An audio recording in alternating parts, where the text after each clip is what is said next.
بسم اللہ الرحمن الرحیم۔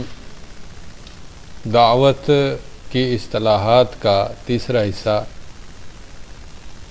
حکمت۔ دعوت کے میدان میں دانائی کا استعمال، وزڈم۔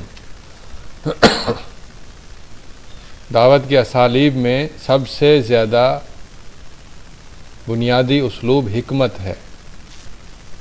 حکمت سے مراد مراتب دعوت کا علم، جیسے التوحید اولا، مدعوین کے مراتب کا علم کہ کس کو کتنی قوت سے اور کتنی محنت اور اہتمام سے دعوت دینی چاہیے، مامورات و منہیات کے مراتب کا علم، مصالح اور مفاسد کا علم، مثبت اور منفی اسالیب اور وسائل اور ان کے نتائج کا علم، دعوت کے مراحل اور نتائج اور ثمرات کا علم، یہ حکمت کے میدان ہے۔ موعظت، دل نشیں وعظ اور خیر خواہی، گڈ ایڈوائس۔ موعظت الحسنہ، اس کے دو پہلو ہیں، ادبی پہلو اور معاشرتی پہلو۔ ادبی پہلو یہ ہے کہ دعوت میں دل نشیں انداز ہو، یعنی ضرب الامثال ہو، تذکیر ہو، قصص ہو، ترغیب و ترہیب ہو، مکالمہ ہو، جذبات ابھارے جائیں، تاکید ہو، تدریج ہو، تکرار ہو۔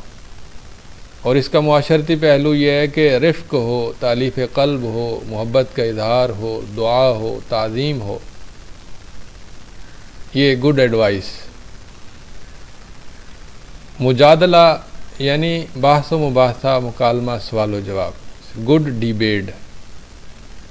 گڈ ڈیبیٹ، اس میں عقلی مکالمے کا پہلو غالب ہوتا ہے، دلائل کا تبادلہ، اعتراضات و اشکالات کا جواب، مقدمے کی وضاحت، مخالف کے دلائل کی حقیقت واضح کرنا، سوالوں کے جواب دینا۔ مجادلہ اچھا ہونا چاہیے، یعنی اس کے اخلاقی پہلو بھی مد نظر ہوں، مخالف پر طعن نہ ہو، شائستگی ہو، سنجیدہ گفتگو ہو، حق کی تلاش ہو، زور زبردستی نہ ہو۔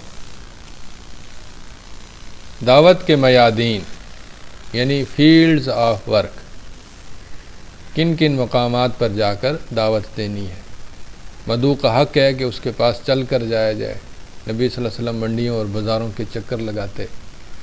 دعوت کے میادین میں مساجد پہلے نمبر پر ہیں، پھر بازار ہیں، پھر تفریحی مقامات ہیں، پھر لوگوں کے روزی کے مقامات ہیں، جامعات ہیں، مدارس ہیں، ہسپتال ہیں، جیل خانے ہیں، ادارے ہیں، شہر بھی ہیں اور دیہات بھی ہیں۔ مواسم و مواقع، سیزنز اینڈ ایونٹس، یعنی دعوت کے پھیلاؤ میں جب قدرتی طور پر کوئی ہجوم، کوئی موقع محل ایسا ہو کہ لوگ اکٹھے ہوں تو اس وقت دعوت دی جا سکتی ہے۔ مواسم سے مراد سال بھر کے اچھے موسم، جیسے رمضان ہے، عشرہ ذی الحجہ ہے، یوم عاشورہ ہے، عیدین کے مواقع ہیں، حج اور عمرہ ہے۔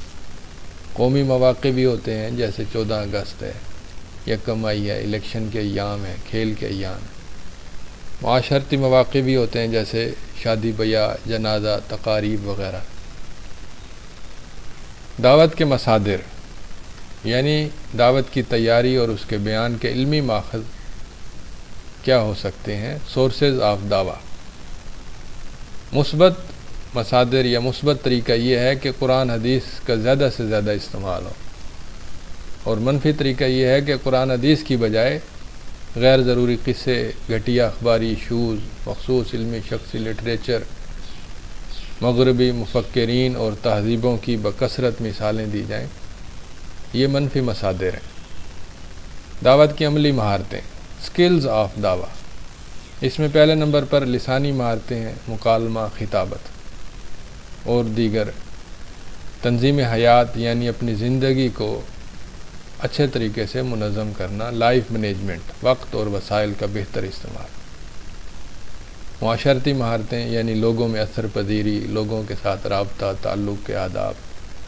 عقلی مہارتیں یعنی حافظہ اور یادداشت، بہتر مطالعہ، نوٹس لکھنا۔ اسی طرح شادی، کسب معاش، ادارت اور قیادت۔ یہ عملی مہارتیں ہیں، سکلز آف دعویٰ، جو مشق اور تجربے سے حاصل ہوتی ہیں۔ سنن الہی، افراد و معاشرے کی تبدیلی کے قوانین، پرنسپلز اینڈ لاز، اللہ تعالیٰ نے مقرر کیے ہیں کہ افراد اور معاشرے یک نہیں بدلتے، تبدیلی بتدریج آتی ہے، حق اور باطل کی کشمکش لازم ہوتی ہے، اور مداولت الایام، کبھی حق زیادہ تیزی سے ترقی کرتا ہے، کبھی اسے ٹھوکر لگتی ہے، اور کبھی وہ بظاہر پسپا بھی ہوتا ہے۔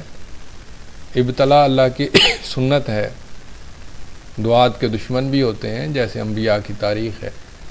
اسباب پر محنت کرنا ہر نبی کا کام ہے، یہ سنت الہی ہے کہ دنیاوی اسباب پر محنت کریں گے تو نتائج ہوں گے۔